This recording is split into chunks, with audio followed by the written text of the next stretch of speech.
ಅತಿವೃಷ್ಟಿಯಾಗಿ ಬೀದರ್ನಲ್ಲಿ, ಯಾದಗಿರಿನಲ್ಲಿ, ಕಲಬುರಗಿನಲ್ಲಿ ರೈತರು ಬೀದಿಗೆ ಬರ್ತಾರೆ. ಅಂತ ರೈತರ ಬಗ್ಗೆ ನಿಮ್ಗೆ ಕಾಳಜಿ ಇಲ್ಲ, ಅಂತ ರೈತರ ಬಗ್ಗೆ ನಿಮ್ಗೆ ಚಿಂತೆ ಇಲ್ಲ. ಪರಿಹಾರ ಘೋಷಣೆ ಮಾಡೋದು ಬಿಟ್ಟು ಅಲ್ಲಿ ಅಥವಾ ಇಲ್ಲಿ ಹುಲಿ ದಾಳಿ ಪ್ರಕರಣದಲ್ಲಿ ಪಾಪ ನಮ್ಮ ರೈತಾಪಿ ವರ್ಗಕ್ಕೆ ಹೊಲಗದ್ದೆಗಳಲ್ಲಿ ಕೆಲಸ ಮಾಡ್ತಕ್ಕಂಥ ಅಮಾಯಕರಿಗೆ ಹುಲಿ ದಾಳಿ ಮಾಡಿ ಆ ಗಾಯ ಆಗಿರ್ತಕ್ಕಂಥ ಅವೆಲ್ಲ ನೋಡ್ಬಿಟ್ರೆ ಕಣ್ಣಾರೆ ನಿಜಕ್ಕೂ ಮನುಷ್ಯತ್ವ ಅಂತಕ್ಕಂಥವ್ರು ಇರ್ತಕ್ಕಂಥವ್ರು ಯಾರೇ ಆ ಕುರ್ಚಿಯಲ್ಲಿ ಕೂತಿದ್ರು ಕೂಡ ದೊಡ್ಡ ಮಟ್ಟದಲ್ಲಿ ಪರಿಹಾರವನ್ನ ಕೊಡಬೇಕಾಗಿತ್ತು.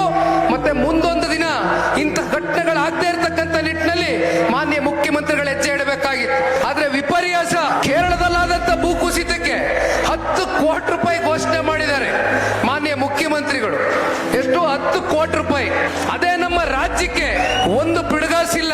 ರೈತರ ಕಷ್ಟ ಅಲ್ಲವ್ರೆ, 3,000ಕ್ಕೂ ಹೆಚ್ಚು ರೈತರು ಆತ್ಮಹತ್ಯೆ ಮಾಡ್ಕೊಂಡವ್ರೆ. 1 ರೂಪಾಯಿ ಕೊಡಕ್ಕೆ ಈ ಸರ್ಕಾರದ ಹತ್ರ ದುಡ್ಡಿಲ್ಲ ಅಂತಾರೆ.